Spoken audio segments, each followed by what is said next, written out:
Dans ce podcast, vous allez découvrir Nelly Chatou Diop, la CEO de Ijara, son aventure dans la blockchain, comment elle est arrivée à ce niveau jusqu'à venir conduire ou bien diriger Ijara et plein d'autres institutions blockchain en Afrique et dans le monde. Découvrons ensemble l'expérience et les enseignements que cette grande dame a pour nous. Mon aventure à moi dans la blockchain commence en 2015. À ce moment-là, je suis encore en France où j'ai suivi une carrière dans la tech parce qu'à la base, je suis ingénieure en informatique. Puis, je fais de la banque d'affaires à la City de Londres. Donc, c'est un peu là que je commence à m'intéresser à la finance par le prisme de la finance traditionnelle. Et après, sur plusieurs années, j'occupe plutôt des postes à responsabilité dans des comités exécutifs ou des conseils d'administration en France, et je dirige les départements tech, data, intelligence artificielle. Et blockchain, en fait, c'est vraiment pour moi une passion qui se développe en dehors de mon activité parce que je tombe sur un post en 2015 qui parle de blockchain, de Bitcoin, et je commence à lire le livre blanc de Satoshi Nakamoto. Et là, j'ai une révélation. En fait, j'ai l'impression de voir les années défiler devant mes yeux et de me projeter 30 ans plus tard. Et je me dis, ce moment-ci, exactement 2015, c'est comme si j'avais découvert Internet en 95. Et le monde que j'entrevois, les opportunités que ça va ouvrir, surtout pour nous, Africains, sont incommensurables. D'ailleurs, à l'époque, quand j'achète mon premier Bitcoin, il est à $500, Ethereum est à $4, XRP à 0,00006, donc je rentre vraiment très tôt. Et entre 2015 et 2019, je suis plutôt dans des communautés blockchain, crypto, Bitcoin, entre l'Europe, les États-Unis, un peu Israël. Et à chaque fois, je me retrouve dans des événements, des meet-ups, des conférences où j'ai plein d'hommes blancs qui disent qu'ils vont venir bancariser l'Afrique. Et moi, je me dis, mais encore une fois, on n'a pas besoin de vous. Enfin, on a des cerveaux aujourd'hui qui fonctionnent, on a accès à l'information. Nous aussi, on peut le faire. Sauf que j'attends que les gens le fassent. Et je me rends compte que pas grand-chose ne bouge en Afrique francophone. En Afrique anglophone, j'ai plein d'amis qui se lancent, qui font de belles plateformes. Mais côté Afrique francophone, ben, il n'y a trop rien qui se passe. Et c'est là qu'en 2020, pendant le Covid, je décide de rentrer. Donc, mon mari me suit avec mes 2 enfants. On revient s'installer au Cameroun où où je commence le développement et je lance l'application Ejara sur App Store et Play Store en mars 2021. Et depuis, voilà, elle connaît le succès et connaît un succès fulgurant parce qu'on a réussi à faire une première levée de fonds en septembre 2021 avec des venture capitalistes américains. On a levé 2 millions de dollars et qui nous permettent du coup vraiment d'embaucher plus de personnes, d'apporter plus de fonctionnalités et de vraiment pouvoir répondre aux besoins de notre communauté d'Afrique francophone. Donc moi, j'aime à dire que je n'ai pas l'ambition de conquérir toute l'Afrique ou le monde entier avec mon application. Je veux servir ma communauté qui est celle de l'Afrique francophone. Aujourd'hui, on a des clients en Côte d'Ivoire, au Sénégal, au Cameroun, au Burkina, voilà. Et on a envie d'aller vraiment partout, partout, partout, dans tous les pays d'Afrique francophone, même au Togo, au Bénin. Et voilà. Ok, merci beaucoup, Madame Nelly. Merci pour votre intervention. Et un parcours très impressionnant. Nous avons beaucoup apprécié vos efforts dans le domaine de cette tech, malgré que vous étiez aussi, peut-être vous avez aussi des métiers que vous faisiez, mais vous vous êtes consacré aujourd'hui à la technologie blockchain. C'est vraiment un parcours très impressionnant et appréciable. Maintenant, vous allez nous parler un peu de ce qui vous a vraiment motivé. Qu'est-ce qui vous a poussé vraiment à vous intéresser à la blockchain de cette manière-là. Puisque aujourd'hui, si on parle à l'individu X ou Y, il est un peu réticent parce qu'il se dit que, est-ce que ça encore? Qu'est-ce qui vous avait motivé jusqu'à ce point? Merci. Mais déjà, moi, je vais remonter très en arrière dans le temps. Peut-être certains d'entre vous n'étaient pas encore nés. Le 11 janvier 1994, quand la France décide de dévaluer le franc CFA. Et en fait, c'est un traumatisme qui a été vécu dans beaucoup de nos familles d'Afrique francophone, dans la mienne en particulier. Je suis très jeune à l'époque, hein, mais je vois mes parents dans la détresse. Et je me pose la question de savoir, mais c'est quoi l'argent en fait? C'est quoi la monnaie? Qui dit de la monnaie? Qui a le pouvoir sur la monnaie? Et ensuite, une autre question qui me vient à l'esprit, c'est de me dire, mais est-ce que mes parents auraient pu se protéger de cette dévaluation? Est-ce qu'ils auraient pu faire autrement que garder tout leur argent en cash ou dans des actifs locaux? Qu'est-ce qu'ils auraient pu faire? Et c'est des questions qui restent dans mon subconscient, je n'y pense plus. Et quand je commence à lire le white paper, le livre blanc Bitcoin, et je commence à m'intéresser, à comprendre comment ça marche la blockchain, une autre aspérité qui me séduit énormément, c'est la capacité de posséder réellement quelque chose. Et je vais vous expliquer. En fait, les gens, quand on a de l'argent en banque, on a l'impression qu'on possède cet argent. Mais si la banque décide de censurer, de bloquer nos comptes, oh, donnez-moi plus de documents pour pouvoir faire cette transaction. Ah, aujourd'hui, on n'a pas beaucoup de liquidités, donc vous pouvez retirer que 1 000 francs ou 10 000 francs FA sur les 1 million que vous avez.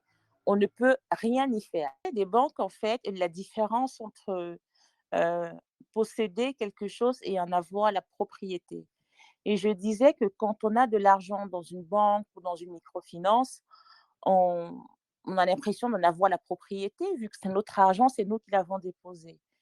Mais il arrive que elle fasse faillite, elle parte avec le pactole, ou alors que pour accéder à notre argent, on nous dit donnez plus de documents, ou alors aujourd'hui la banque n'a pas assez de liquidité. Bon, vous avez une urgence, vous devez retirer vos sous, tant pis, il n'y a pas, vous ne pouvez pas. Et la beauté de la blockchain, c'est cette possibilité, notamment avec un portefeuille décentralisé, de pouvoir avoir la pleine propriété de son argent, de ses actifs. Moi, c'est la première aspérité qui m'a séduite. Je me suis dit, même quand on pense en Afrique, avec toutes les guerres qu'on a eues, les réfugiés, si je dois partir du jour au lendemain, me dire que j'ai des actifs sécurisés quelque part sur Internet grâce à la blockchain, personne ne peut les voler, personne ne peut les approprier. Je peux m'enfuir de mon pays vers un autre. Et quand j'arrive dans l'autre pays, je peux récupérer mes actifs. Je ne peux pas fuir avec mon terrain sur mon dos. Je ne peux pas fuir avec ma maison sur mon dos.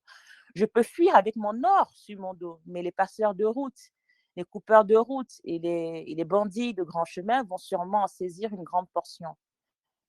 Personne ne peut s'assurer des bitcoins que j'ai sur un portefeuille décentralisé. Personne. Pour moi, c'est la première aspérité. La deuxième, quand on est dans la diaspora, très vite, on a toujours quelqu'un au pays, de la famille, des amis, qui sont dans le besoin et on doit envoyer de l'argent pour les aider. Eh bien, moi, à l'époque, j'étais étudiante et quand j'envoyais 100 francs français, ça me coûtait régulièrement entre 15 francs et 20 francs. C'était très, très cher Western Union et MoneyGram à cette époque. Et ces 15 francs et ces 20 francs, des fois, représentaient ce que j'achetais comme pâte pour manger pour quelques jours.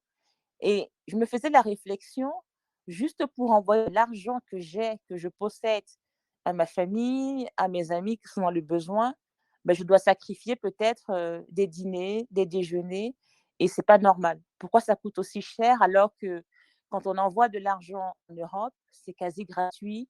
Qu'est-ce qui se passe? Et justement, c'est aussi une solution qu'apporte la blockchain, c'est de pouvoir faire ces transferts d'argent en payant très peu de frais, de manière instantanée parce qu'on enlève tous les intermédiaires. La troisième aspérité, c'était le côté de non falsifiable. Parce que qu'est-ce qui me garantit quand je fais une transaction aujourd'hui, notamment par la banque, par le mobile money et autres, qu'elle s'est vraiment effectuée et que la personne qui m'envoie l'argent l'a vraiment envoyé et n'est pas en train de m'arnaquer. Mais c'est pour ça que ces intermédiaires se mettent au milieu parce que c'est eux qui nous garantissent ça et ils prennent très, très cher en frais pour nous le garantir. Avec la transparence et le côté chaîne publique ouverte de la blockchain, je n'ai plus besoin de ces intermédiaires. Je vais vous raconter une anecdote. Quand on a lancé le portefeuille Ejara, on avait des clients qui voulaient ruser. Et comme ils ne savent pas forcément comment la blockchain, donc ils venaient, ils achetaient, on va dire, du Bitcoin pour 5 000 francs CFA. Ils recevaient le Bitcoin dans leur wallet et ils nous disaient « Ah, mais j'ai acheté, j'ai été prélevé sur ma monnaie, mais je n'ai rien reçu comme Bitcoin. Vous devez me relivrer, je n'ai rien reçu. » Et à chaque fois, on ouvrait le Blockchain Explorer et on leur montrait, monsieur, vous avez reçu exactement à telle heure, regardez dans la blockchain, tout est clair. Et ensuite, vous avez transféré sur tel autre portefeuille à telle heure. Ah, ce portefeuille que vous avez transféré semble être un des portefeuilles de Binance. Et là, le monsieur dit, mais comment vous pouvez savoir alors que ce n'est pas sur Ijara que j'ai fait tout? Bah, monsieur, la blockchain est transparente, elle est ouverte, on peut tout voir. Et personne ne peut modifier, personne ne peut changer. Donc, ça vous protège et ça nous protège. Donc, pour moi, c'était vraiment les aspérités, si on est en 2015-2016, qui m'ont le plus interpellée. Si on se met aujourd'hui, évidemment, je suis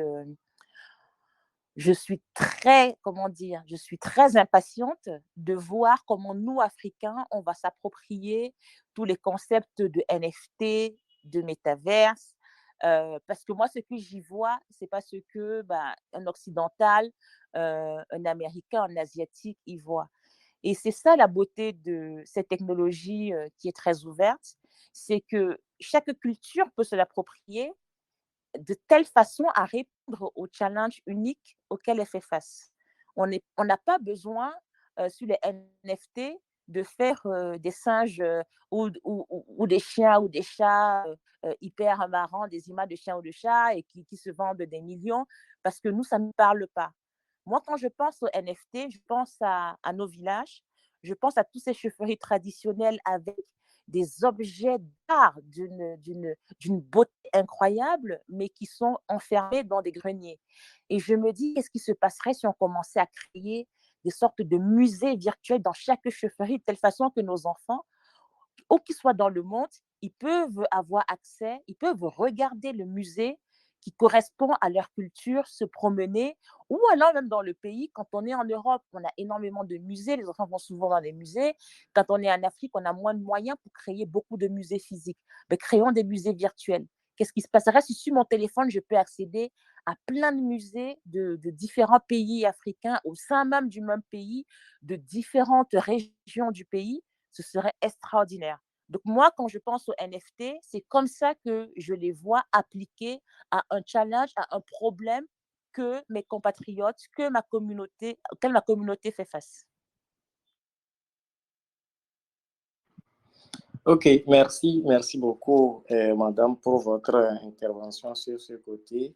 Et si nous comprenons bien, parce que au début de chacun dans le domaine de la blockchain et des cryptos, je crois fortement que les gens se fient à la spéculation, ils vont se faire passer d'argent. Mais dans votre intervention, j'ai compris quelque chose. Vous avez eu l'intérêt particulier à la tech à ces débuts-là. Puisque, bon, si je prends mon cas, par exemple, bon, à ces débuts, moi, je me dis, bon, je vais me faire assez d'argent. C'est après que j'ai découvert qu'à part le fait de se faire de l'argent, il y a la tech. Mais votre parcours a été un peu je vais dire, très particulier. Et d'ailleurs, je vais vous dire à quel point il a été différent. C'est que je n'avais aucune idée qu'on pouvait se faire de l'argent avec ce truc. Aucune idée. Donc, moi, quand je découvre, il me semble que je mets 3 000 € dans une crypto, je ne vais pas dire laquelle, et 4-5 mois plus tard, elle a fait x10. Et en fait, mes 3 000 €, mon compte affiche 30 000 euros. Mon mari me dit, c'est un scam. C'est pas possible. Il n'y a pas la magie. L'argent ne se crée pas tout seul. Essaye de retirer, tu vas voir que c'est bloqué.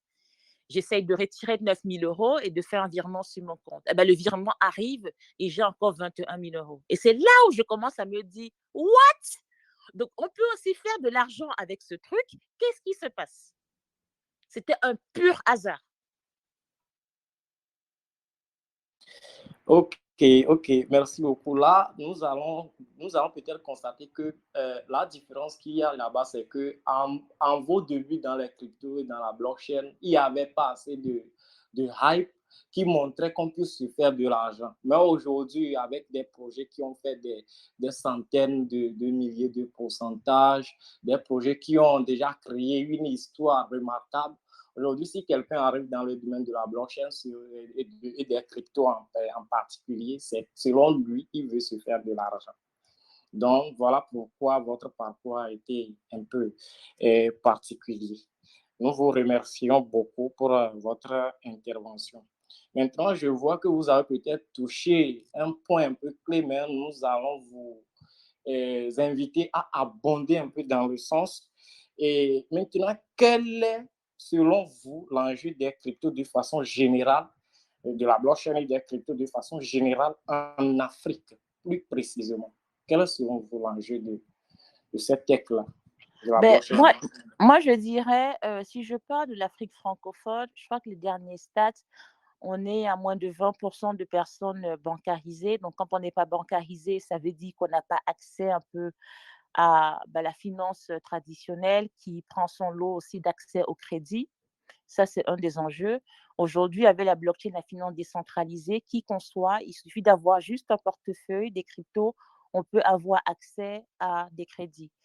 Le deuxième enjeu que j'y vois, c'est de dire, on a une chance unique en tant qu'Africain de pouvoir participer à la finance mondiale, à l'économie mondiale, de ne pas, sans être discriminé, parce que en wallet, on ne sait pas s'il est noir, s'il est blanc, si c'est une femme, si c'est un homme, on ne sait rien du tout. Et le Bitcoin, il est le même qu'on soit au Japon, qu'on soit aux États-Unis, qu'on soit au Portugal, au Congo, au Togo, au Cameroun, au Sénégal. Et en ça, d'avoir accès à cette monnaie apolitique sans frontières, c'est un énorme bénéfice. Ça veut dire que le Bitcoin que j'achète aujourd'hui, au-delà du fait que si je le garde dans 2, 3, 4, 5 ans, il peut valoir 2 fois, 3 fois, 4 fois plus, où que j'aille dans le monde, si j'ai besoin de l'argent local, je peux transformer ce Bitcoin en argent local. Et c'est quelque chose qu'on n'a pas, surtout dans notre zone où il y a un fort contrôle sur les devises, sur les sorties de capitaux et tout. Je comprends qu'on veut lutter contre le blanchiment d'argent, contre la fuite des capitaux et tout. Mais nous, les citoyens lambda, on n'est pas en train de vouloir exporter des milliards. On est juste en train de vouloir sécuriser nos économies, pouvoir les dépenser, par exemple, quand on va en vacances ou ailleurs. La dernière aspérité, on a eu une dévaluation en 1994. Aujourd'hui, on a une monnaie qui est toujours une monnaie coloniale. Je ne sais pas s'il n'y aura pas une autre dévaluation. Le fait de pouvoir diversifier mes économies et de ne pas les avoir qu'en CFA, d'avoir une partie en stablecoin USDT ou même en Bitcoin me rassure parce que je me dis en cas de dévaluation, au moins j'ai ça qui est préservé, à défaut de pouvoir avoir un compte en devise, ce qui est plutôt interdit pour des personnes dans la zone UMOA et CEMAC, en tout cas pour la personne lambda. Donc moi, c'est vraiment les enjeux majeurs que j'y vois, une liberté totale, une capacité d'affranchissement de cette prison dorée dans laquelle notre ancien colon nous a mis. Et le fait aussi pour nos jeunes, je vais vous dire, Internet, en fait, a vraiment permis de démocratiser l'information. On a aujourd'hui un jeune qui peut se lever au fin fond d'un village au Togo, apprendre des techniques, par exemple, de jeu à la guitare basse ou des techniques de joueurs d'échecs extraordinaires. Mais ce jeune-là, une fois qu'il a appris ça, imaginons qu'il veut enseigner à d'autres jeunes de par le monde. Donc, il peut publier une vidéo en instantané. Le jeune au Kazakhstan ou en Russie ou ailleurs a accès à la vidéo, mais comment il se fait payer? Il n'a aucun moyen de se faire payer. PayPal bloque les comptes africains, il ne peut pas avoir de compte bancaire. Mobile Money fonctionne uniquement dans le pays ou à minima peut-être dans la zone.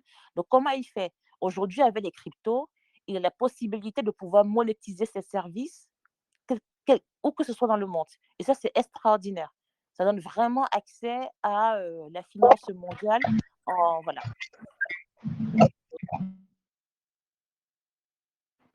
Ok, merci beaucoup, madame, pour vos apports à l'égard de ce sujet. Et vivement que nous, les Africains, on puisse vraiment nous approprier de cette technologie révolutionnaire que j'appelle tout le temps Internet 2.0. Donc, vraiment que ça donne de la liberté monétaire et tout. Donc, ça représente en fait beaucoup d'avantages pour le continent africain, spécialement le continent Afrique francophone. Merci beaucoup. Et maintenant, en tant que crypto-enthousiaste, parce que dans vos interventions, vous ne parlez que de Bitcoin. Oui, c'est vrai, c'est normal parce que le Bitcoin, c'est le Bitcoin qui est la première des crypto-monnaies. Est-ce que, en tant que crypto-enthousiaste de référence en Afrique ici, pour nous, quels sont, si on vous demande de nous citer au moins ne serait-ce que quelques projets de crypto prometteurs, quelques grands projets bien sûr prometteurs que vous pouvez nous citer. Quels sont ces projets-là que vous pouvez nous citer? Aujourd'hui, bon, je ne vais pas citer des cryptos très connus comme Ethereum ou autres. Des projets en ce moment que je suis beaucoup, il y a le projet NEAR, N-E-A-R, que je suis beaucoup parce qu'ils apportent une façon différente de distribuer les transactions qui permettent d'en faire beaucoup plus à la seconde. Et j'aime beaucoup aussi le fait que ce soit très facile pour un développeur de pouvoir itérer dessus. Le projet Tezos, dont j'ai la chance d'être la patronne de Tezos Afrique. C'est 11 communautés dans 11 pays différents en Afrique et on s'étend. D'ailleurs, s'il y a une communauté Tezos Togo qui veut se créer, ce sera avec plaisir. Tezos, parce que c'est la deuxième plateforme de smart contract après Ethereum. Et ils ont apporté une innovation mathématique sur ce qu'Ethereum faisait. Ils ont rendu leur smart contract un peu moins prône à des bugs informatiques en introduisant ce qu'on appelle la preuve formelle de vérification. Ça, c'est des techniques utilisées par la NASA, par exemple, pour sécuriser l'envol des fusées. Solana, j'aime beaucoup aussi, même si en termes de développement pur, il y a encore beaucoup de choses à corriger, mais en termes de hype, en termes de nombre de communautés de développeurs qui se l'approprient, c'est énorme. Polygon Matic, qui était Matic devenu Polygon, qui finalement est un layer 2 de Ethereum qui permet de pouvoir développer un peu sur Ethereum mais sans payer les gas fees extrêmes d'Ethereum, me plaisent beaucoup. On a aussi Polkadot. Polkadot avait sa notion de parachain qui s'est dit, là, on va créer un projet qui permet à tout un chacun de venir créer une sous-chaîne en la customisant suivant le problème qu'il veut résoudre. Par exemple, moi, je veux mettre le cadastre sur la blockchain, peut-être d'avoir une blockchain générique qui a 7 transactions par minute ou par seconde, qui à la preuve de travail ne me conviennent pas. Donc, je vais créer une sous-chaîne sur Polkadot qui peut-être sera plutôt preuve d'enjeu, qui peut-être aura plutôt 10 000 transactions à la seconde parce que j'ai besoin de ça. Voilà. Terra Luna, qui est très connue, notamment en Corée, en Asie, qui a pris énormément d'envol là-bas, avec son stablecoin aussi UST. C'est quelque chose c'est des projets que je regarde aussi en ce moment. Voilà, il y en a quand même quelques-uns. Hein. Il y a tellement de projets qui sortent tous les jours. Après, je ne vous citerai pas des Shiba Inu, Doge et Baby Doge parce que pour moi, c'est des chimères. Évidemment, si vous avez $10, $20 à parier, à mettre là-dessus, c'est toujours mieux que d'aller faire du pari sportif ou autre chose. Mais ce n'est pas des projets qui ont un vrai apport différenciant par rapport à ce qui existe. Il y a plus de 17 000 crypto-monnaies qui existent. 99%, c'est des scams. C'est des projets qui n'iront nulle part. Donc, en général, je sais qu'en Afrique, comme on est un peu plus pauvre, on a un peu plus de mal à avoir d'argent. On aime bien, se remplir beaucoup d'espoir et aller se dire, tiens, je vais prendre le projet qui vaut encore 0,0001 parce que je suis sûre qu'il va faire 1 million de pourcents. Attention, déjà on dit il ne faut investir que ce que vous pouvez perdre. Souvent, ce que je dis quand vous commencez à investir dans les cryptos, mettez toujours un tout petit peu dans le Bitcoin. Parce que le jour où le Bitcoin vaudra 0, ça veut dire que tout le marché des cryptos s'est effondré.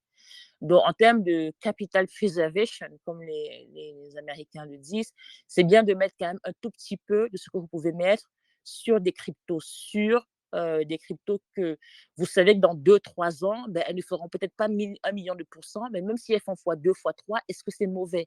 Qu'est-ce que vous avez quand vous les mettez en banque ou en microfinance? Et qu'est-ce que vous avez si ce n'est pas le temps? Pourquoi est-ce que les gens ne savent pas se dire, je vais prendre 2-3 ans? Je vous dis, le Bitcoin que j'ai acheté en $500 en 2015, je l'ai vu monter à $3 000, descendre à 1 000, remonter à 8 000, redescendre à 2 000, remonter à 20 000, redescendre à $3 000, monter à 40 000, redescendre à 10 000, monter à 69 000 et aujourd'hui, c'est à 40 000. Mais je ne bouge toujours pas parce que quand j'ai acheté mon premier Bitcoin, j'avais une conviction qui ne m'a jamais quittée, que je verrai avant de mourir, j'espère que j'aurai une longue vie, un Bitcoin à 1 million de dollars. Et je me suis dit, ben tant qu'il n'atteint pas ce montant, ça ne m'intéresse même pas les mouvements de prix qui peuvent arriver. C'était moi ma stratégie. Évidemment, votre stratégie peut être de vous dire, ben, je vais acheter une crypto, dès qu'elle fait x2, x3, je ressors. Mais il faut toujours avoir sa stratégie avant même d'entrer. Sinon, vous allez vous faire porter par vos émotions et ce n'est pas très bien. Donc, monsieur El Professeur, j'espère que j'ai répondu. J'imagine que j'en ai loupé quelques-unes. Moi, je vais vous poser la question aussi. Quels sont les projets qui vous intéressent en ce moment? Bon, aujourd'hui, je dois vous remercier d'abord parce que vos interventions nous ont beaucoup impressionnés. Aujourd'hui, bon, moi, le projet numéro 1 qui m'impressionne, c'est, je vais dire, le Bitcoin, puisque c'est elle qui est la première crypto-monnaie à avoir des avantages pour nous et de posséder avec sa blockchain de transparence et tout, bon, avec les avantages que vous venez de citer, sinon je risque de faire de la tautologie. Et il y a l'Ethereum là-bas. Et il y a mon troisième que j'aime beaucoup, le projet Veracity. Donc, c'est un projet qui est en fait qui a une preuve de vérification et des vidéos en ligne. Genre, aujourd'hui, vous voyez que dans l'industrie, peut-être vous ne l'aurez pas constaté, dans l'industrie de la publicité en ligne, il y a assez de fake vues. Donc, et le projet Veracity est en train de lutter contre ça. Ils sont dans le e-sport, voilà, le gaming, et play to earn et wage to earn. Vous pouvez, avec leur protocole, vous pouvez voir des vidéos et être payé. Vous êtes un spectateur, mais vous pouvez être rémunéré en voyant des vidéos.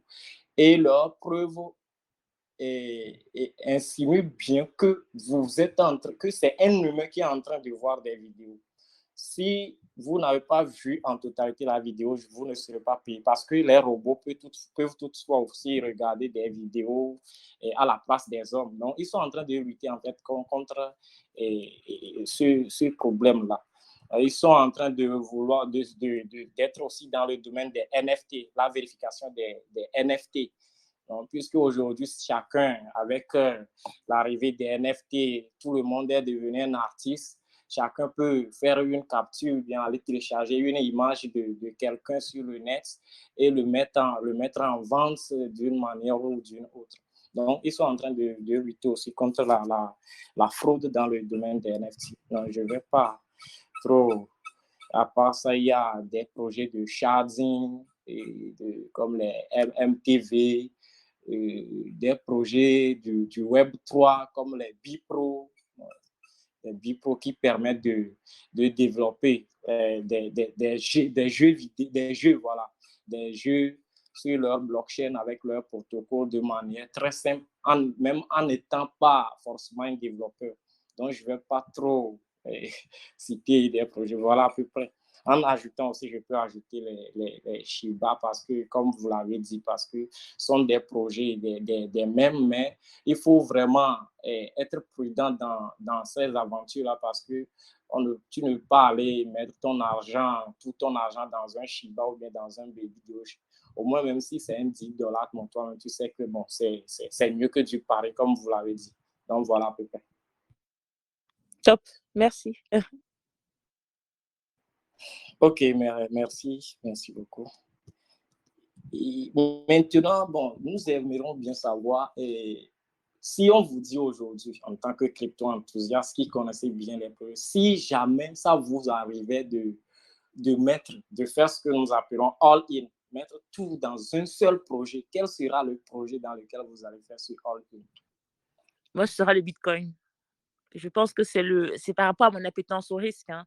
Je vais faire du all-in, ce serait du Bitcoin parce que, encore une fois, je dis, le jour où Bitcoin vaut 0, c'est que tout s'est effondré en fait. C'est que les cryptos n'existent plus, la blockchain n'existe plus, tout s'est effondré. Donc, si je devais faire du all-in, ce serait Bitcoin. Évidemment, la stratégie numéro 1 en investissement, c'est de faire la diversification. Donc, je ne recommande même pas de faire du all-in. Ok, merci beaucoup. En fait, c'était voilà, un exemple, puisque le all-in aussi, c'est risquant. Et bon, le truc, c'est que si vous faites all-in, ça peut arriver que ça va marcher. Et si jamais ça arrive, ça marche, vous êtes sauvé. Si ça ne marche pas, vous devenez fauché. Donc, c'est la devise principale. Merci beaucoup. Et maintenant, puisque dans chaque domaine, il y a des erreurs que nous faisons chaque jour, que ce soit même dans un voyage, dans un domaine précis, nous faisons souvent des erreurs. Quelle a été votre pire expérience en crypto et comment vous avez pu la surmonter? Parce que voilà, ça arrive. Mais moi, la pire expérience en crypto, elle m'est arrivée, je vous ai dit, j'ai acheté des XRP à 0.0006. Et il se trouve que je crois que c'était en 2020. Quand Ledger, la compagnie Ledger s'est fait hacker, qu'on recevait plein d'emails, emails d'approche et tout. Et pourtant, moi, je suis hyper sensibilisée à tout ça. D'ailleurs, le patron de Ledger est un investisseur dans Ejara. Je suis très sensibilisée aux jeux de sécurité, mais j'étais crevée. Et en ce moment, en plus, XRP faisait une sorte d'opération où il fallait staker ses XRP et pouvoir recevoir d'autres tokens et tout. Donc, je reçois un mail de fichage, je ne fais pas gaffe. Il faut connecter ma Ledger, je connecte, j'envoie des tokens et je me rends compte 30 secondes après avoir fait la manip que, oups, je me suis fait avoir. Et on parle d'à peu près, si je convertis en francs CFA au moment où je l'ai fait, ça devait être quoi? C'était dans les 250 000 $, un truc comme ça.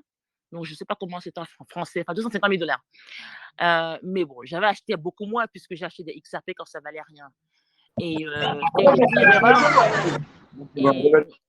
Et en fait, si vous voulez, quand on fait les cryptos, on développe un peu la peau dure. Donc, je me suis dit, oups, j'ai fait une connerie, j'ai quand même réussi à alerter puisque je suis dans l'écosystème quand même. J'ai réussi à alerter, à faire d'alarme. La plupart des crypto exchanges ont bloqué ces wallets. Donc, ils ont réussi à écouler à peu près 75 000 $, mais il y a 175 000 qui ne peuvent pas écouler parce que le wallet est flagué. Donc, je vois mes dollars quelque part sur un wallet ça ne bouge plus parce que les truands ne peuvent pas y avoir accès parce qu'ils savent que dès qu'ils essayent, on va les flaguer. Et voilà. Écoutez, ça fait mal, mais c'est le jeu quand on fait des cryptos, quoi. Ça nous apprend à nous dire que avec cette propriété qu'on revendique, vient aussi son lot de responsabilités. Et c'est pour ça que même sur Ejara, on dit à nos clients, vous avez vos 12 mots, si vous les perdez, vous perdez tout accès à votre fortune, en fait. Et c'est en ça que la banque vous protège parce qu'elle vous garantit que mais si vous perdez votre mot de passe, elle peut le retrouver pour vous. Mais vous prenez le risque d'avoir aussi vos biens confisqués. Là, en l'occurrence, quand vous gardez vous-même vos propres actifs, si vous n'êtes pas vigilant, vous pouvez vous les faire voler parce que vous êtes négligent, vous n'avez pas assez réfléchi, ou alors si vous ne gardez pas assez bien vos clés privées ou que vous les divulguez au premier venu, quoi. Donc pour moi, c'était ça ma pire expérience, mais en vérité, ça m'a pas. Et c'est pas parce que je suis hyper riche, hein, non, c'est parce que bon, déjà, j'avais pas acheté ça à ce prix-là. Et je me suis dit: «Ben, c'est quoi la leçon, en fait? C'est quoi la leçon de ne pas faire de transaction quand on est fatigué?» Surtout quand on veut manipuler ses cryptos ou ses clés privées. Il faut vraiment être sûr d'avoir la tête froide, de ne pas être sous une émotion intense, que ce soit la fatigue, la colère, la joie ou autre. De toute façon, l'ennemi et l'ami numéro un de l'investisseur, ce sont les émotions. Si vous arrivez à maîtriser vos émotions, vous serez vraiment un investisseur à succès. C'est vraiment la règle numéro un. Quand je parle à tous mes potes qui investissent, c'est la règle numéro un. Ok, merci beaucoup, merci beaucoup. Vos expériences, vos pires expériences, vos erreurs nous apprennent tous ici. Et je ne sais pas si moi aussi je vais me permettre de dire à peu près, bon, mais bon, une pire expérience, je ne vais pas dire c'est la pire, une des pires expériences parce que j'ai fait assez d'erreurs. Et moi, mon erreur, c'est que j'ai connu les matiches, et les matiches à un très bas prix. Et à 0,007, j'avais connu ma titre. En ce moment, j'avais une mauvaise devise qui me disait que, bon, quand voilà, il y a une crypto qui dépasse 2 milliards de supply ou bien 1,5 milliard de supply, ça ne prend pas de valeur. J'avais cette intention-là. Du coup, j'ai raté ma titre. Voilà mon erreur qui m'a beaucoup fait du mal, mais bon, j'ai assez appris de là-dedans. Ah ouais, voilà, c'est sûr que ça fait du mal, hein. C'est sûr que ça fait du mal. Ok, mais j'ai une dernière question pour vous, mais je crois qu'on va le laisser pour la fin. On va laisser plutôt pour la fin.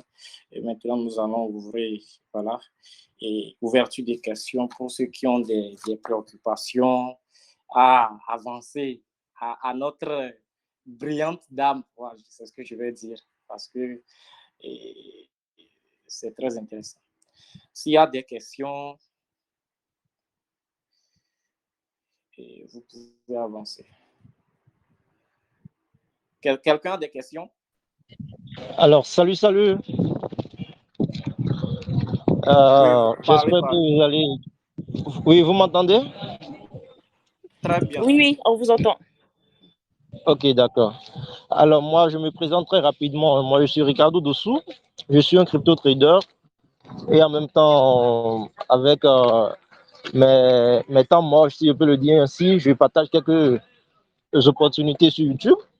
Alors, moi, ma question est de savoir, je veux comprendre un peu plus sur votre société, c'est Ejara, si je ne me trompe pas. Et aussi, Ejara, est-ce que c'est typiquement africain ou soit vous englobez le monde entier? Je voudrais en savoir un peu plus, puisque j'étais pas là au début et voilà, j'ai quand même suivi un peu, je voudrais en savoir davantage. Merci. Oui, Et pour finir aussi, est-ce qu'il serait possible de pouvoir aussi vous avoir sur mon canal, donc mon forum Telegram, pour que nous puissions avoir aussi un entretien du genre avec les membres de mon forum, si c'est possible, et vous allez leur faire la présentation de Ejara aussi. donc déjà pour répondre à la première question, Ejara, c'est en fait j'aime pas prendre le label un peu. Disons, Ejara a été développé avec la communauté d'Afrique francophone, vraiment comme la communauté cible, parce que je viens de là, parce que vous êtes ma communauté, je fais partie de vous. Mais on s'est toujours dit, si Zuckerberg peut développer Facebook à San Francisco et que ça devienne mondial, pourquoi pas nous? Donc aujourd'hui, Ijara est accessible dans 7 pays d'Afrique francophone, mais aussi à la diaspora, parce que par un jeu de partenariat, nous avons des clients au Canada, aux États-Unis, en France, en Angleterre, mais la majorité quand même de nos clients sont en Afrique francophone. Pour pouvoir aller dans un pays, il faut d'abord pouvoir connecter les rails de paiement, parce qu'aujourd'hui, la plupart de nos clients en Afrique achètent avec du mobile money. Donc évidemment, il faut pouvoir accéder aux mobile money locaux. Aujourd'hui, pour le Togo, on n'a pas encore de partenaire nous permettant de faire ça. Donc si dans la salle, il y a des personnes qui ont accès à des API de Togocel, je ne sais pas quel autre opérateur il y a, je suis preneuse. Ensuite, est-ce que c'est africain? C'est africain dans le sens où moi, je suis la fondatrice et l'actionnaire principal et je suis camerounaise. Les équipes sont à 99% basées en Afrique, entre le Cameroun, la Côte d'Ivoire, le Ghana, le Sénégal, bientôt la Tunisie, mais vraiment beaucoup plus Cameroun, Côte d'Ivoire et Ghana. Et on a quand même une maison mère aussi en France, parce qu'évidemment, pour pouvoir étendre nos ficelles dans le monde, il faut aller acquérir des licences un peu partout. Donc, nous avons, voilà, c'est ce qu'on fait. Donc, en ce moment, nous sommes en train d'acquérir la licence auprès de l'AMF, la licence crypto, puisque la France a une réglementation crypto qui va nous permettre plus facilement de pouvoir offrir nos services à la diaspora en France. Pour ce qui est d'intervenir sur votre chaîne Telegram, écoutez, le professeur, le Light Concept, le promoteur de cette chaîne-là, m'a contacté sur Twitter, on a échangé.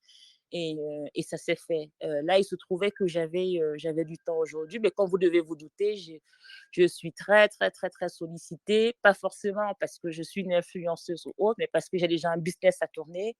Donc oui, je suis toujours ravie de pouvoir faire ces échanges-là, mais je ne vais pas vous promettre que ça va se faire dans les semaines qui viennent, parce que déjà, j'ai plein de voyages prévus.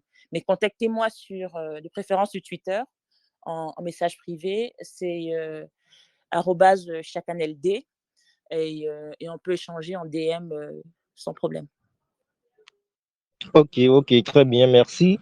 Et aussi, vous avez dit que vous êtes au Ghana. Moi-même, je suis au Ghana. Donc, est-ce que ce sera possible de faire un tour dans vos locaux, peut-être? Est-ce que c'est possible? Écoutez, on en discute. L'équipe du Ghana est basée à Kumasi. C'est vraiment une équipe R&D, donc Research and Development. C'est pas une équipe commerciale.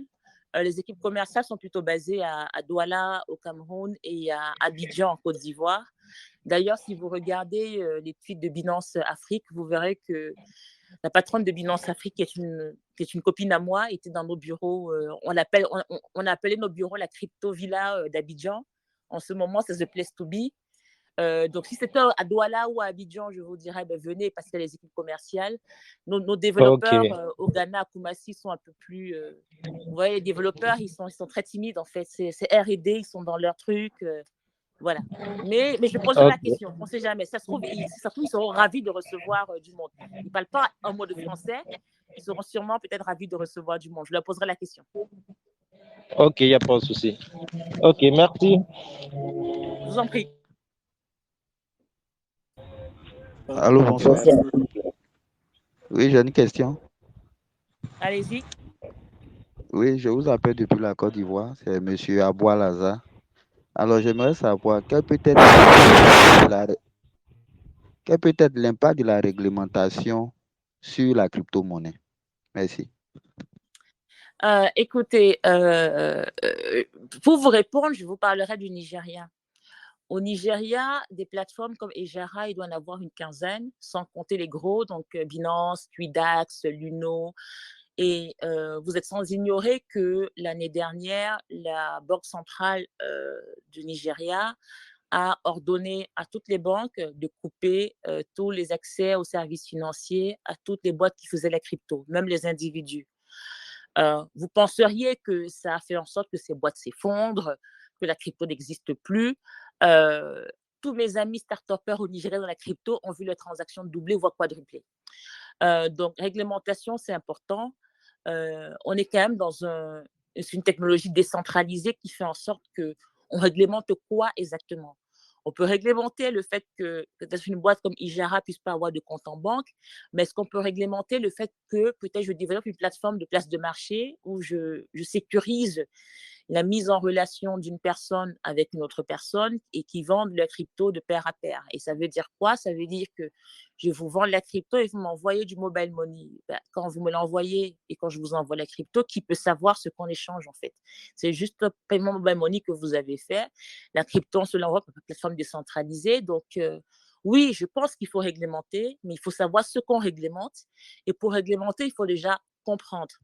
Donc, moi, je travaille énormément avec les régulateurs, notamment en Afrique centrale. On a rencontré en Côte d'Ivoire le ministre Adam aussi, avec qui on bosse sur un cadre de régulation pour la Côte d'Ivoire. Et nous, ce qu'on dit, c'est d'adopter peut-être plutôt la technique américaine, de mettre en place une sandbox au sein de laquelle des acteurs sérieux comme nous, comme Binance, comme d'autres, peuvent commencer à développer des produits, expliquer ce qu'ils font, faire. Je disais que pour réguler, il faut déjà observer ce que les acteurs sérieux font, comprendre. Il faut qu'on puisse travailler, nous qui comprenons la technologie, avec les régulateurs, avec les gouvernements, et qu'ils nous expliquent quelles sont leurs craintes, quelles sont les limites. Parce que quand on régule, c'est parce qu'on a peur de quelque chose. Donc, ils nous expliquent quelles sont leurs craintes et qu'on leur apporte des solutions technologiques pour y pallier, sans pour autant ralentir cette innovation-là, parce que c'est une chance unique pour l'Afrique de prendre le train en même temps que le reste du monde. Je crois de la 4e ou 5e révolution technologique industrielle. Les premières, on n'avait que faire parce qu'on était heureux au soleil et eux, ils gelaient dans leur froid.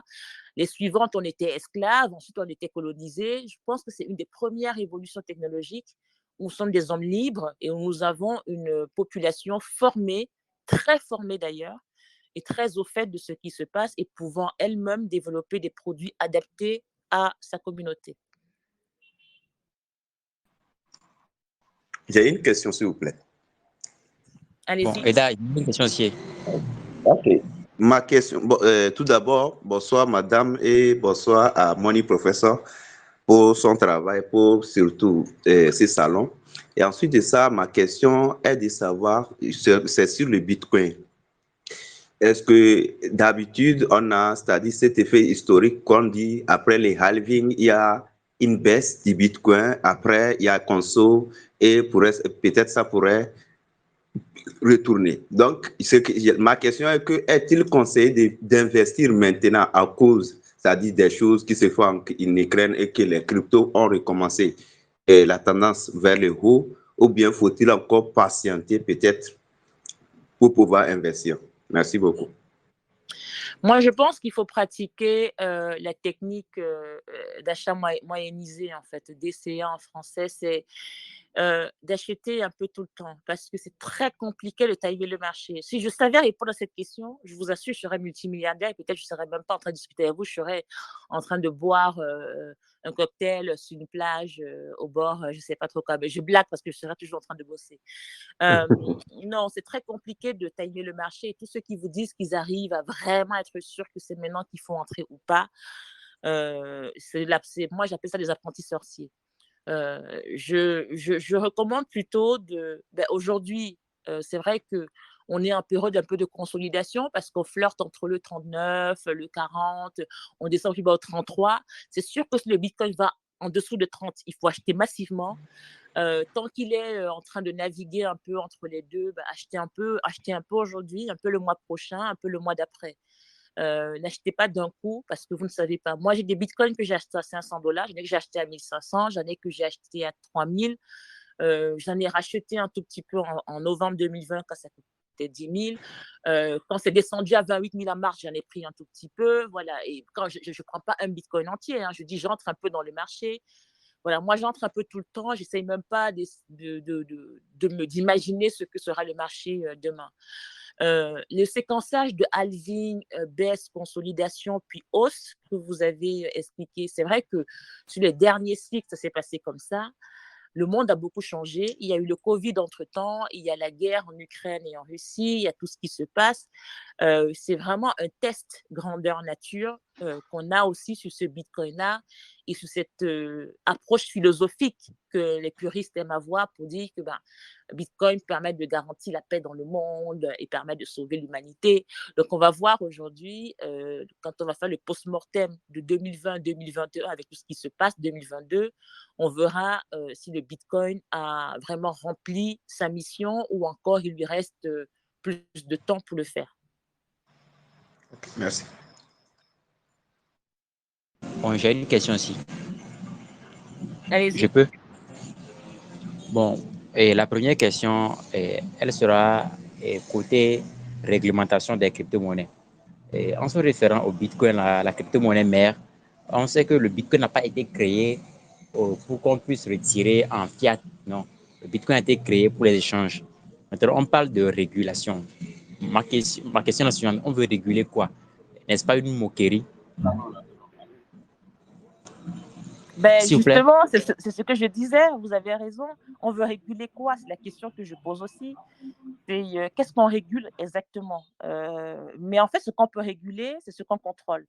Et aujourd'hui, ce que les États et les banques centrales contrôlent, c'est l'accès à leur monnaie. Donc, elles peuvent, comme la Banque centrale du Nigeria, dire on régule le fait que si une entité ou un individu est reconnu comme faisant de l'achat-vente de crypto, on ne lui donne plus accès au compte bancaire, au mobile money et tout ça. Vous voyez, aujourd'hui, on a vu Coinbase qui a bloqué 25 000 comptes russes. On a d'autres plateformes qui l'ont fait. C'est en ça qu'une régulation peut marcher. Et c'est pour ça que moi, quand j'ai développé Ejara, j'ai développé en plateforme décentralisée parce que je me suis dit, je développe dans des contrées où la démocratie n'est pas toujours quelque chose qu'on maîtrise très bien.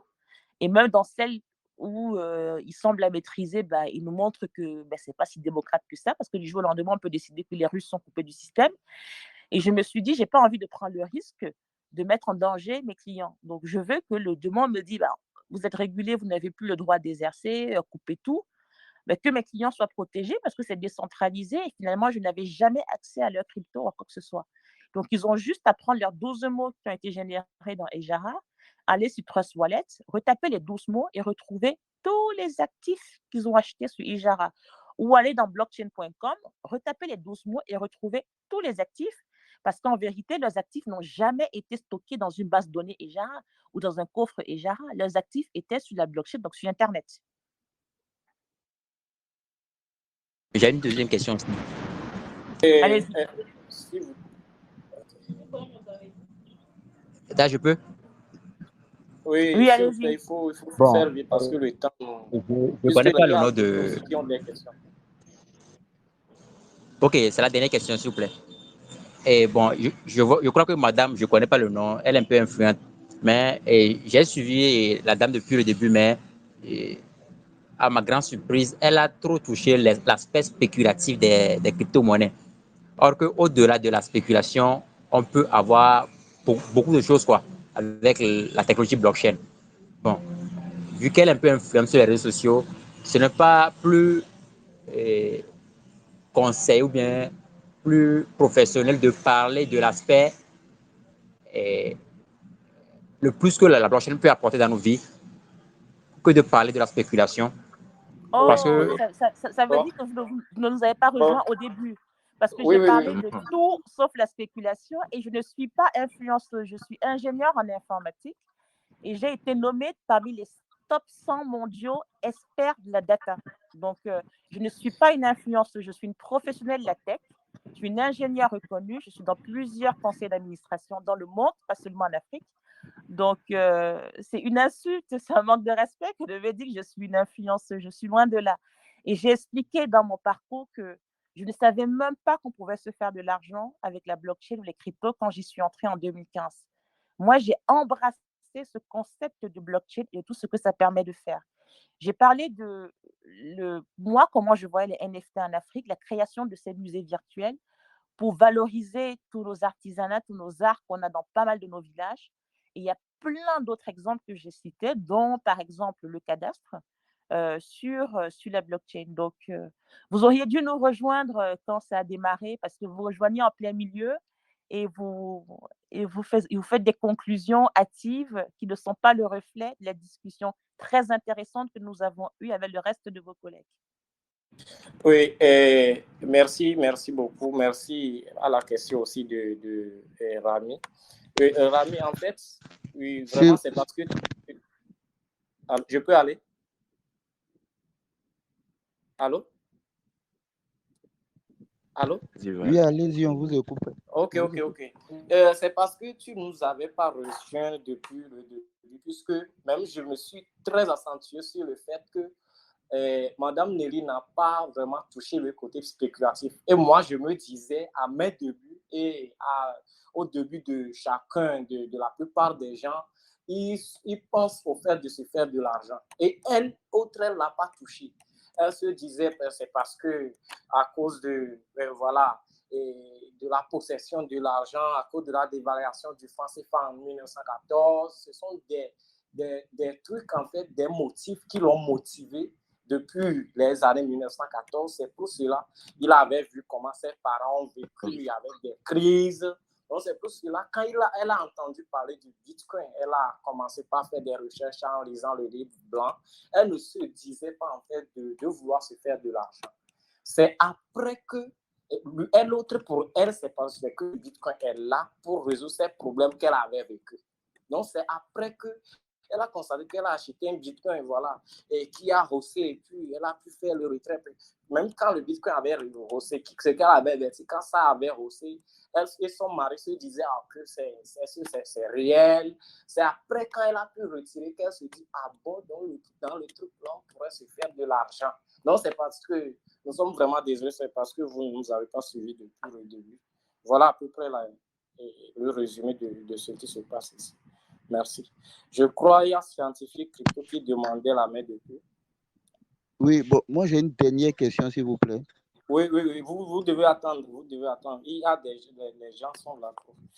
Les gens n'ont pas encore posé leur première question. Il y a un scientifique crypto qui est là. Oui, merci d'abord à tout le monde. Merci à Madame Nelly pour sa présentation. Je suis très fier et j'ai totalement envie de le ressembler. Je suis vraiment... Extraordinaire réussite. Vous pouvez éteindre votre micro. Ah, voilà, je suis quelqu'un aussi trop fan de, comment on appelle de Bitcoin. Donc, toutes mes interrogations tournent autour.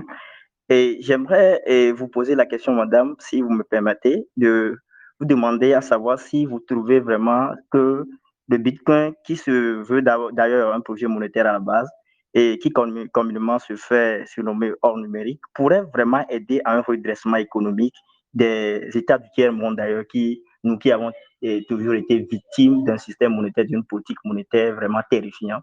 Parce que quand on parle de franc CFA aujourd'hui, vraiment, je ne sais pas si on peut le qualifier de monnaie ou bien quoi que ce soit. Donc, et je suis en train de penser, d'ailleurs, moi j'ai l'habitude de dire que si, et vraiment peut-être la France, bien bon, ceux qui d'abord nos colons, qui toujours nous assujettissent, s'ils peuvent peut-être commencer par penser que les Noirs peuvent vraiment être des développeurs, pouvaient avoir une compétence en ingénierie, tout ça là, ils pouvaient déjà commencer par penser que vraiment le projet monétaire à la base, le Bitcoin, pourrait être, comme on ne connaît pas vraiment Satoshi, l'identité de Satoshi, peuvent commencer par penser que c'est les Africains qui sont derrière ça. Donc, je voulais passer par là pour vous demander si vraiment le Bitcoin pouvait vraiment être vraiment cette alternative pour pouvoir aider aux Africains, aider les Africains à retrouver leur terre.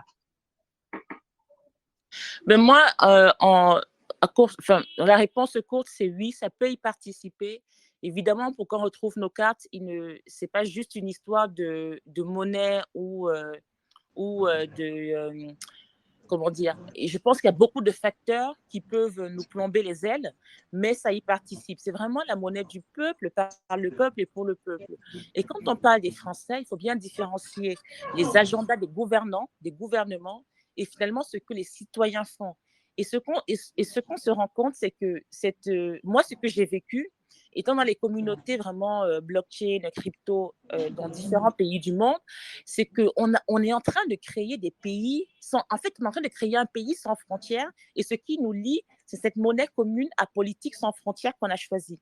Et c'est cette technologie apolitique sans frontières dans laquelle on est en train de recréer un système financier différent.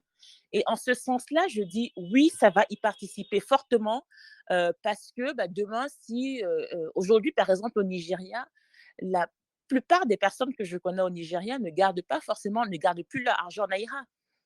Donc, ça veut dire que demain, si les États se retrouvent affaiblis, l'idée, ce n'est pas d'affaiblir les États. C'est important qu'on ait des États. Donc, voilà.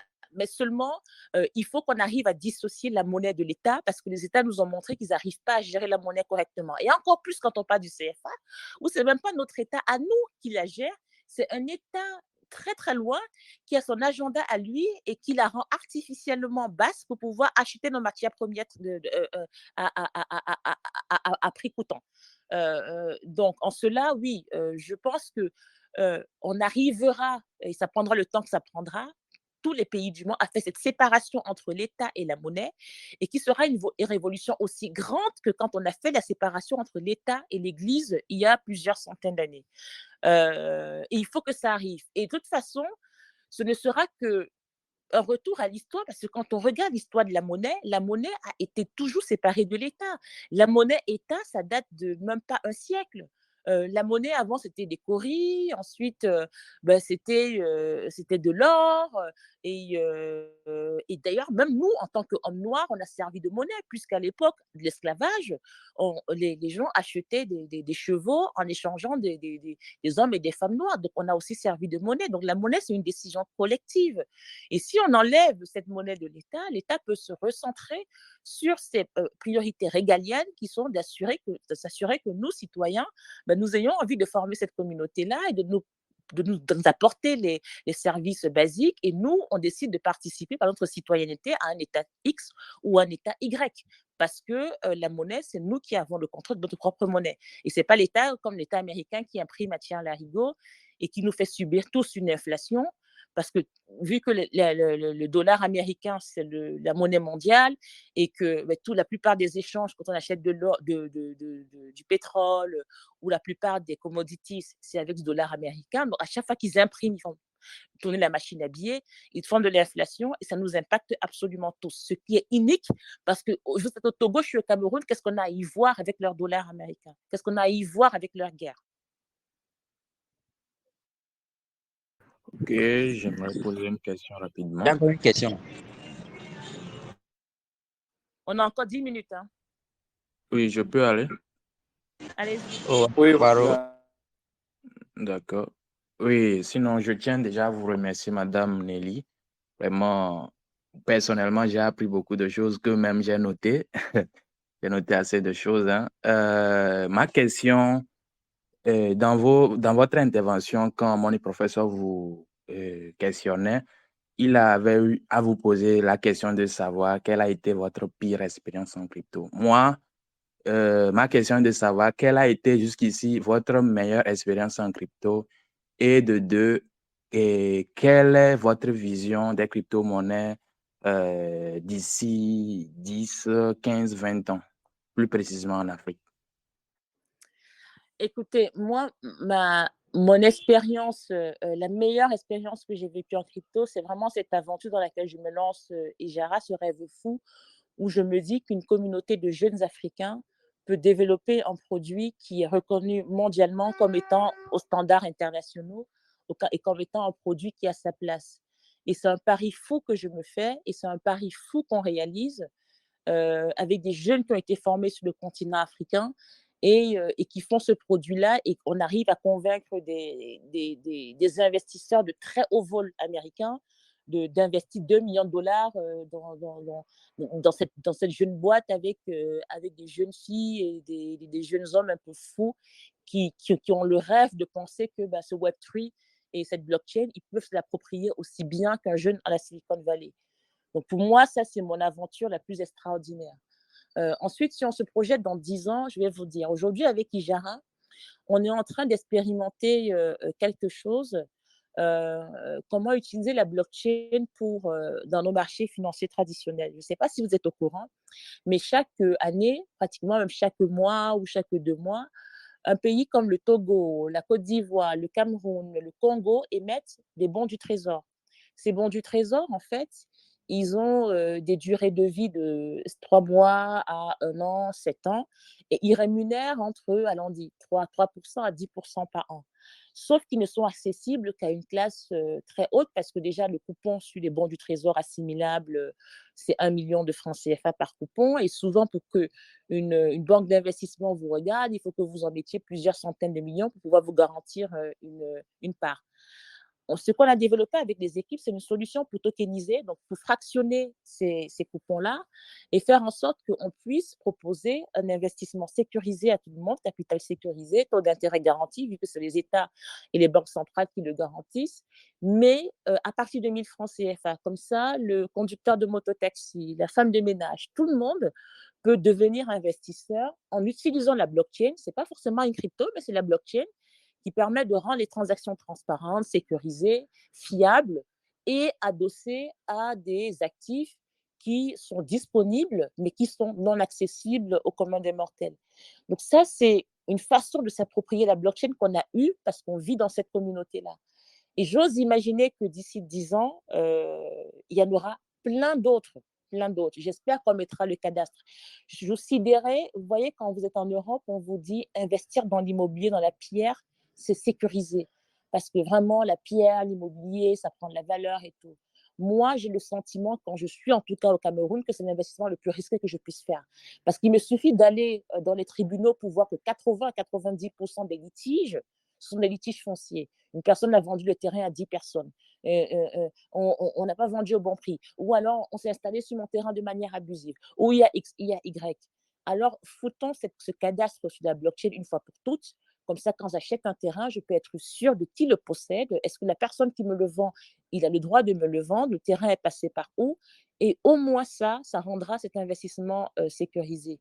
Et c'est bien pour ça que quand on est en Afrique, il faut vraiment qu'on se méfie de tous ces préceptes économiques et financiers venus d'ailleurs, qui ne s'appliquent pas forcément à notre cas, parce que l'investissement immobilier et de la terre, oui, il est sécurisé quand on est en Europe, aux États-Unis et partout, parce que le cadastre est fiable.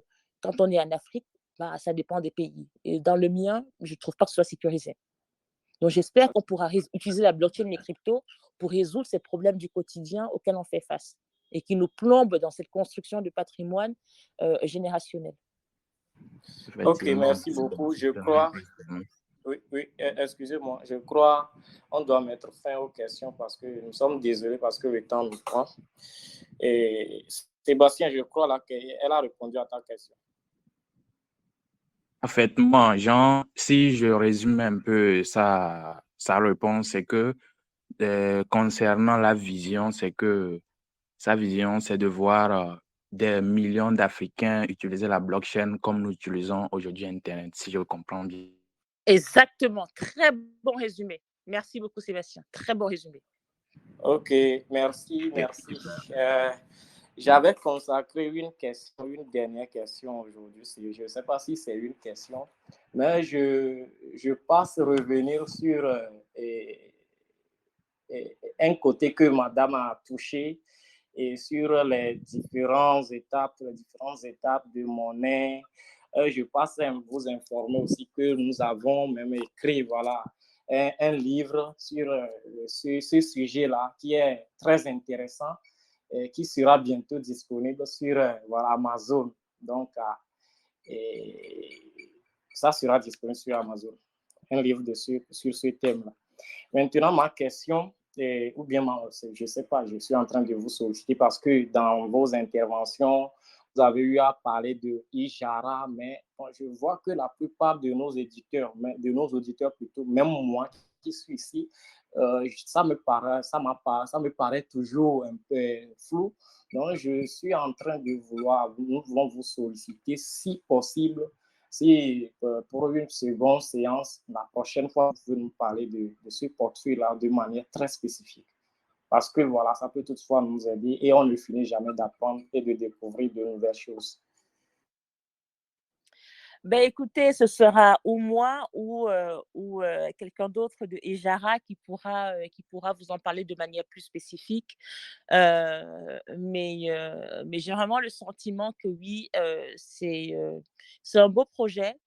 C'est un beau projet dans le sens où ce n'est pas une application qui vous enferme dans un vase clos.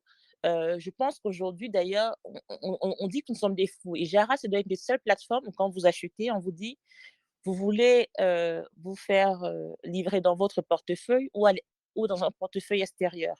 Et on nous dit, mais pourquoi vous faites ça? Vous devriez obliger les gens à aller d'abord sur votre portefeuille avant de sortir parce que ça vous fait plus de transactions. Et nous, on dit non, parce que ça va leur coûter plus de frais de blockchain. Et nous, on veut toujours optimiser ce qui est le mieux pour nos clients. On peut nous appeler bêtes, mais on pense que sur le long terme, Sébastien l'a dit, l'idée, c'est d'avoir des millions de personnes qui embrassent cet écosystème. Si une entreprise faite pour la communauté, par les gens de la communauté, n'embrasse pas ces notions d'intégrité, de transparence, de sécurité, je ne sais pas ce qu'on est en train de faire. Donc, ce sera avec plaisir qu'on vous présentera Ejara. Je ne peux pas garantir que ce sera forcément moi, parce que dans les semaines qui viennent, je vais énormément voyager, mais je m'engage à ce que ce soit un top exécutif d'Ejara qui vienne vous en parler. Ok, merci beaucoup. Là, nous allons maintenir la même heure, les 19h UTC, et le même jour, le vendredi prochain, si c'est possible. Est-ce que c'est possible? Ça serait. Ben, vous connaissez de qui je parle, donc on va voir avec lui. Je pense qu'a priori, il était disponible, Tierno. Donc, ça devrait être possible, oui. Non, je ne sais pas si c'est le monsieur. Bon, là, on s'écrit. Merci. Très bien. En tout cas, merci à tous. J'ai passé un super moment avec vous tous. Merci pour les questions. J'espère vraiment qu'on pourra bientôt être au Togo. J'aimerais tellement en savoir plus aussi sur ce qui se passe au Togo, dans la communauté crypto, voilà, dans les groupes. Ça me passionne toujours de savoir comment vous utilisez au quotidien les cryptos et la blockchain. Donc, si parmi vous, il y en a qui ont des utilisations assez différentes, n'hésitez pas à m'en faire part. Telegram, je ne suis pas constamment, mais sur Twitter, je suis souvent connectée. N'hésitez pas, ce sera avec plaisir. En tout cas, merci beaucoup J'ai bien pour même l'accueil. laissé votre lien dans le groupe. Si quelqu'un en a besoin, il pourra vous suivre sur Twitter. J'ai laissé le lien dans le groupe.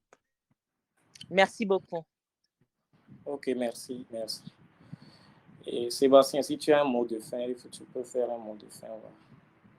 Ah non, il n'y a pas de mot de fin, mais j'aimerais demander à notre grande Nelly si elle peut nous donner un mot de la fin, plus précisément comme elle est femme, si elle a un mot à l'endroit de la jeunesse, plus précisément à l'endroit des jeunes femmes qui veulent vraiment se lancer dans ce domaine de la blockchain pour qu'on puisse finir rapidement, quoi. Ouais, je vais vous dire, Sébastien, et c'est une des choses aussi qui me ravit quand je compare la communauté crypto blockchain en Afrique versus le reste du monde. On a plus de femmes en Afrique versus le reste du monde.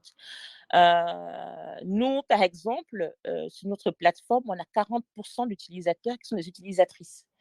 Donc, quand je regarde mes amis chez Coinbase, Kraken, CoinHouse, Binance, ils sont à maximum 10% de femmes. Donc, ça veut dire que les femmes africaines ont compris l'enjeu pour elles et elles s'en saisissent malgré ce qu'on pourrait penser. Donc, ça donne beaucoup d'espoir. Et elles ne sont pas que là comme utilisatrices. Dans les équipes de développement qui développent l'application Ejara, donc les ingénieurs en informatique, on a 50% de femmes. Donc, on sommes en train de développer une plateforme vraiment inclusive, adaptée à la réalité de nos sociétés où les femmes, elles épargnent un peu plus que les hommes, puisque comme vous nous donnez de l'argent, on épargne pour vous. Voilà. Et j'ai beaucoup de mères de famille qui commencent à épargner pour leurs enfants en se disant, mon enfant a 8 ans, mais dans 10 ans, ça paiera peut-être son université. Et ça me ravit de voir ça. Donc, c'est plutôt un message d'enthousiasme, de passion, du fait de se dire, si vous avez des femmes autour de vous, dites-leur que d'autres femmes, il y en a plein d'autres, s'intéressent à cela. La boss lady de Tezos au Sénégal, c'est une femme, et il y a énormément de femmes africaines dans cet écosystème, énormément, et qui font des choses extraordinaires. En tout cas, vous êtes une grande référence. Si quelqu'un hésite, vous serez toujours cette référence vers laquelle je vais courir. Donc, merci beaucoup. Merci à vous. Là, on se dit à la prochaine. Merci. Ciao. Au revoir. Merci.